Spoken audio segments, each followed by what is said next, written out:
This is Pressers by FedNet, where news conferences from the United States Congress become podcast episodes for your listening on your time. Senate Democrats from Wisconsin, California, and Arizona followed Michigan Senator Elissa Slotkin at a news conference in the recording studio on June 18th to introduce the Protect Our Polls Act. According to Slotkin, the bill would prevent President Trump from intervening at the nation's polling sites. The following material is protected by copyright. Okay. Thanks, everybody, for being here. I'm Senator Elissa Slotkin from the great state of Michigan, and we are here to introduce the Protect Our Polls Act. What this bill does, essentially, is shut off avenues that President Trump can use to send our military in uniform or federal law enforcement to intervene in our elections. I want to thank my colleagues who are behind me, Senator Padilla, who heads up a lot of our election work, but then Senators Baldwin, Gallego, Kelly, and Klobuchar, who aren't here, Rosen, Warnock.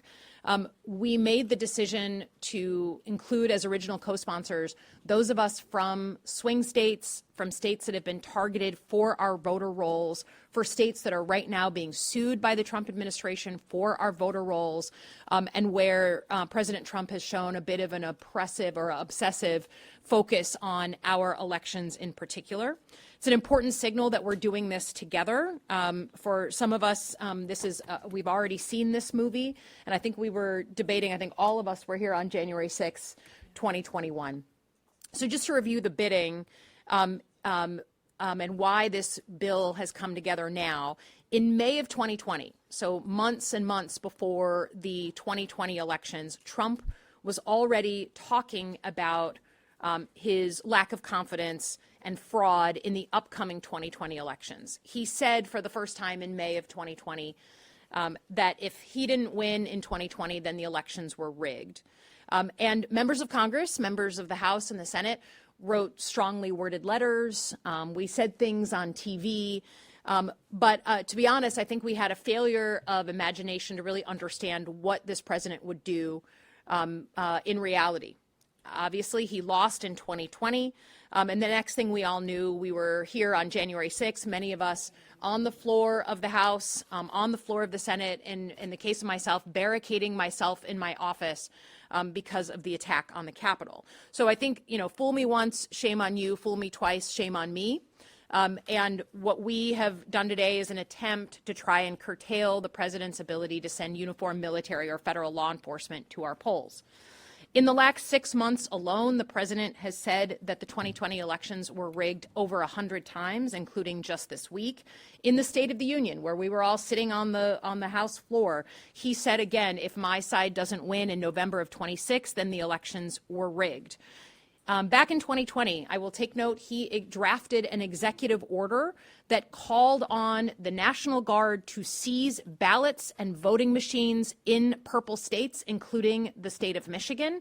He did not sign that executive order, but in January of this year, regretted that he didn't sign that executive order. He told a journalist, I wish I had sent in the uniformed military to collect ballots back in 2020. He's demanding the voter rolls for over 30 states, including the state of Michigan. And then just recently is trying to change the laws of the U.S. Postal Service and ban voting by mail in states that refuse to hand over their voting rolls. He is trying to nationalize the elections, and he is telling us in his own words what he's trying to do. On top of that, Trump's nominees for his cabinet positions have come up here and refused to rule out uniformed military or federal law enforcement being sent to the polls on Election Day. I personally have asked 5 different cabinet officials whether they would rule this out, whether it was okay to deploy the uniformed military or federal law enforcement to our polls, from Secretary Hegseth to Secretary Mullen. None of them would unilaterally rule it out. So instead of waiting to see what happens in 2020, we are trying to take some action here. So we're introducing Protect Our Polls Act, and it does 3 big things. Number 1, it requires that President Trump come to Congress to get approval before he would ever deploy uniformed military to our polls. There is only one legal way to send uniformed military to the polls on our books, and that is to, quote, repel armed enemies of the United States. We have never done this in our history. Not during World War II when we were in the middle of combat operations, not just months after 9/11 when we had been attacked on our own soil. We have never in our history sent uniformed military into our polls during an election. So if Trump wants to do that and use this narrow exception, he should be able to come to Congress and seek our approval to do that. Number two, it cuts off any funding for the uniformed military or federal law enforcement to seize ballots or voting machines. It is already illegal for uniformed military to touch and seize ballots and voting machines. It breaks the chain of custody and therefore threatens the enfranchisement of those voters. It makes it easier to have those votes thrown out. It is illegal right now. And we want to make sure that that is reinforced in law and that not a single taxpayer dollar can be used in any of that illegal activity. And then number three, this bill protects our service members from illegal orders. If Trump goes ahead and tries to send our uniformed military to collect votes, to collect voting machines, this bill is meant to protect them from that illegal order, which has obviously been a big thing for me, Senator Kelly, and others. So what this comes down to is Congress trying to make it impossible for the president to steal an election. Now, the reason we're doing this today, and I'm happy to talk about it once I hand it over to the team, and not doing this in any other body or in a bipartisan way, I actually tried 3 different times through the NDAA amendment process to bring up versions of this bill. We tried, and on a party line vote, all 3 of those amendments failed just last week in the NDAA markup. So we're here doing this as swing states because we think the most important thing we need to do as senators is protect our polls, protect our democracy in this election year. So with that, I'm going to hand it over to Senator Baldwin. Thank you, Senator Slotkin, for your leadership on this. I want to take a moment to underscore why this legislation is so necessary. For a year and a half, we've seen President Trump use and abuse the full force of the federal government to get what he wants. We've seen him deploy thousands of federal agents like ICE and the National Guard troops to create chaos in American cities across this country. We've also seen President Trump undermine our free and fair elections. He continues to call into question the 2020 election, which he lost fair and square. In Wisconsin, President Trump has sent the FBI to question election officials and police officers in Milwaukee, despite a recount that declared him the loser nearly 6 years ago. And by the way, this deployment of the FBI for these interviews has been quite recent. Trump is sending an unmistakable message. Beware to anyone who gets in his way or tries to give him results that he doesn't like. That brings us to this November, when tens of millions of Americans will head to the polls to cast their ballots. The president is afraid that accountability is coming. He is showing it. If things don't go his way, he is already laying the groundwork so that he can claim fraud and cheating, the kind that only exists when his party loses. President Trump is also trying to stop Americans from being able to get to the ballot box, including repeatedly threatening to deploy federal troops to polling places. Yes, sending federal armed agents to your local schools, churches, fire stations, and other polling places. Just this weekend, Homeland Security Secretary Mullen said that he wouldn't rule out having ICE at the polls. We cannot allow that to happen. And that is why I am so proud to introduce the Protect Our Polls Act alongside Senator Slotkin to stop this president from sending federal troops or armed agents into our polling places. Americans want to be able to vote freely without Donald Trump sending in armed troops to stop them. The only reason for the military to be at our polling places is intimidation. The only result will be stopping eligible and legal voters from showing up and having their voices heard. We all agree that our democracy works best when more Americans participate. Congress must step up and work to protect Americans' rights to show up to the ballot box and have their voices heard. That starts by stopping President Trump from using the U.S. military and federal agents to intimidate eligible voters. And with that, I'm going to turn it over to Senator Padilla. Thank you, Senator Baldwin. Thank you, Senator Slotkin, for organizing us and leading us in this important effort. Before I get into my prepared remarks, just 2 points of clarification. Number one, I'm the only member up here who was not here in the Capitol on January 6th. My appointment to succeed Vice President Harris had been announced, so I was at home in Los Angeles working on transition, watching with my kids the developments of January 6th unfold and having to answer the question to them. Dad, really?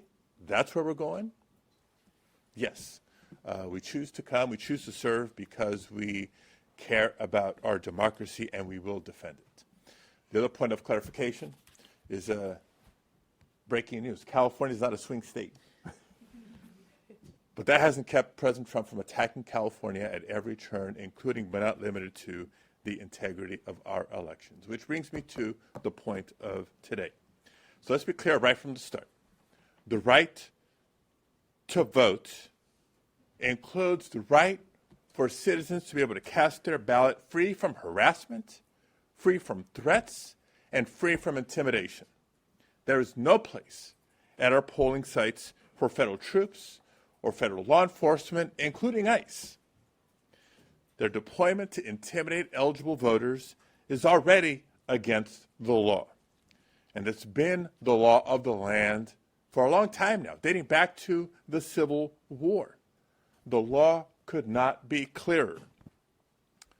But we know that Donald Trump and his administration does not have respect or appreciation for the rule of law, which is why we need to pass the Protect Our Polls Act, so Congress can stop any attempts by the president to use federal forces to intimidate voters or interfere with our elections. And no, folks, this is not a hypothetical concern. Trump has been clear that he expects the next DNI to continue investigating the big lie. Just imagine what Bill Pulte might do with sensitive information at his fingertips, whether it's attacking opponents or finding new dangerous ways to advance Donald Trump's conspiracy theories and efforts to, quote, take over elections. Now, after the 2020 election, Donald Trump did indeed want to send troops to polling places to seize voting machines. And as you've heard recently, he's publicly said that he regrets not doing it. This is not a hypothetical. Trump former advisor Steve Bannon has publicly declared, quote, "You're damn right, we're going to have ICE surround the polls come November." And every time Secretary Hegseth and Secretary Mullen are asked about sending federal troops to election sites, we hear a lot of hemming and hawing. We hear a lot of dodging and deflecting, but they leave the door open to the possibility and we need to slam it shut. Every American and every member of Congress should be concerned because it's clear what they're doing. They're laying the groundwork to try to justify the presence of federal agents at polling places around the country. And let's not pretend for a second that this has anything to do with election security. Because first, it is already illegal for non-citizens to vote in federal elections. And second, despite years of conspiracy theories from Trump and his allies, there is zero evidence of massive voter fraud. So this is not about election security, it's about intimidation, plain and simple. And with the public support for this administration plummeting after 18 months of the public watching the chaos, the brutality, the overreach, the grifting, and yes, skyrocketing cost of living, intimidating voters apparently is the last card they have left to play as they desperately try to hold on to power after the midterm elections. But Democrats will not allow that to happen. The right to vote is the very foundation of every other right that we hold dear, and we're going to protect it. Let's pass the Protect Our Polls Act. And now I'll turn it over to my friend and colleague from my neighboring state of Arizona, Senator Ruben Gallego. Thank you. Thank you. A swing state. Well, thank you, everyone, for being here. And unfortunately, I was here on the floor of January 6th on the House side, trying to protect Arizona's electoral decision, which was being contested by Republicans and by Donald Trump without any proof, obviously, of electoral fraud, and then the violence that came upon us. And I was one of the last members of Congress to leave the floor that day. Even before that, I'm a very proud Marine, served in the United States Marine Corps in Iraq. And one of the things that I'm very proud of is that I served to protect the Constitution of the United States and our democracy. I swore that oath. And the last thing any Marine, sailor, Army, Coastie, Air Force, spaceman, whatever they call them nowadays, wants to do is to undermine that. We're here to protect democracy. We're not here to undermine democracy. Secondarily, when you start sending our military to the polls, when you start sending our military to do civilian enforcement of some sort, you're going to undermine the support of the military. We're no longer going to be the most trusted entity in this country, according to voters and according to everyday Americans. We're going to be seen as partisan. And this is not something that we are just thinking about. It's something that we've seen across the country, across the world, I should say. In many parts of the world where the military has been used to suppress their local citizenry, to turn over elections, to actually take ballots, that has happened. What you have seen is plummeting support for the armed services, where the armed services now becomes akin to being part of a partisan political party instead of being there for service to your country. And so I find it very scary that in all attempts that we've had to pen in this opportunity of abuse, that the Republicans have blocked it. And we're not exaggerating about the threats. Right now in Maricopa County, we have ICE investigators are investigating the 2020 election. We've seen Donald Trump repeatedly say that he wants to investigate 2020 elections. They're opening up investigations all over this country. Georgia, as of late, also. They sent the former DNI down there, Tulsi Gabbard. Now they're trying to appoint a partisan DNI who does not have the policy or experience background to actually be the DNI in order for them to further push more conspiracy theories.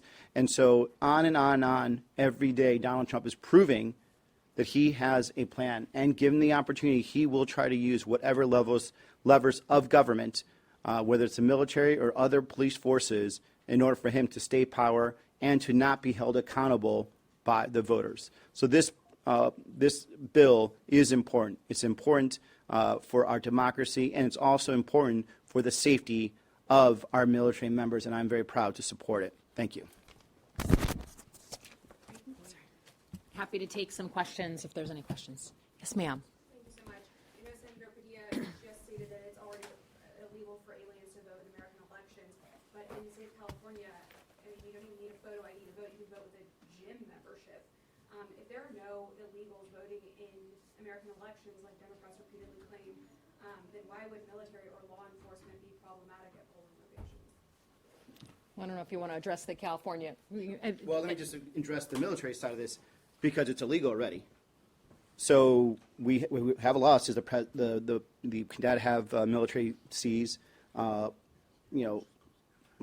be appointed places or seize ballots. It's illegal. Number two, as I just stated, when you have the military involved in this type of partisanship and this type of essentially abuse by the president or by any president, you're actually going to deteriorate the power of the military. It's no longer going to be a nonpartisan organization that our civilians are always going to trust. It's going to end up being a partisan organization. This time it'll be Republican, maybe next time it'll be a Democrat. What you're going to end up seeing is more and more of the public saying, I don't want my kids to join the military because it's just going to be used to go after citizens that are just trying to vote. That's why you do it.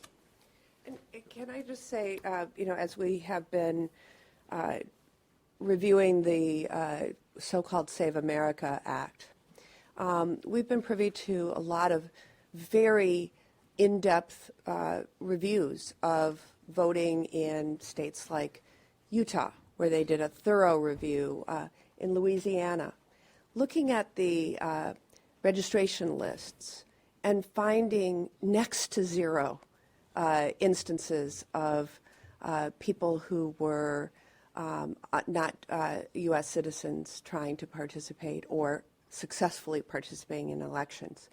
So there's an exaggerated sort of conspiracy out there, in my view, of meant to justify bringing in ICE or bringing in National Guard, which will only serve to intimidate legal and eligible voters. And we just can't allow that to happen. But I would recommend that people really, who want to be informed about this, look at how incredibly rare it is for somebody to endeavor to register to vote if they're not a U.S. citizen, or to actually, once registered, if that were to happen. It's so incredibly rare. And the intimidation impact would really not be insignificant. It will lead to lots of eligible voters deciding not to cast their ballot.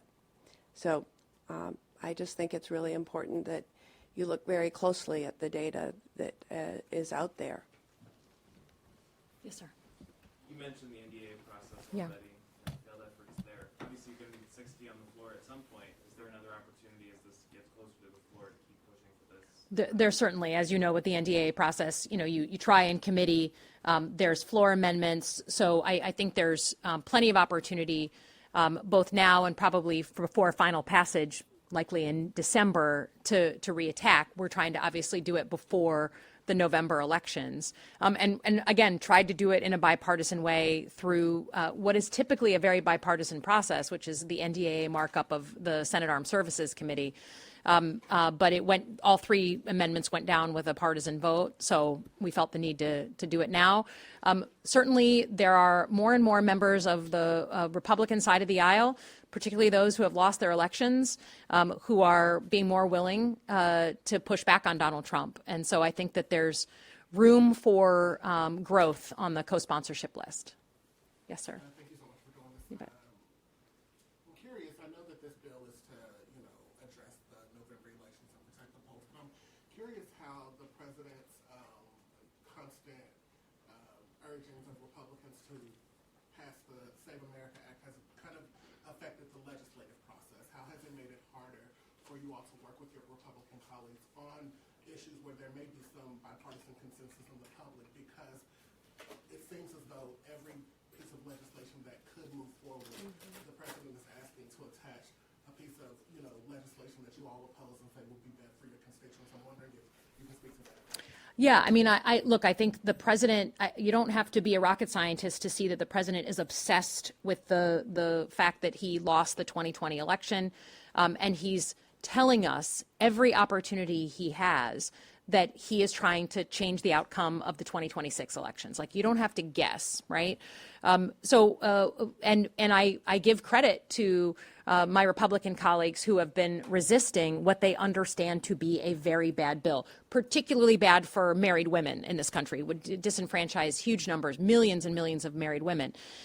But I think there are plenty of places where we could move bipartisan bills forward, things that just make sense, that should be passing unanimously. But because the president is trying to dictate and get this done under the wire, he's affecting things. Because he can't get the SAVE Act done, he's now turned to the Postmaster General and the post office folks and tried to say, well, you can't vote by mail unless I approve it. And the Postmaster General approves it. So he's trying and bobbing and weaving every way he can.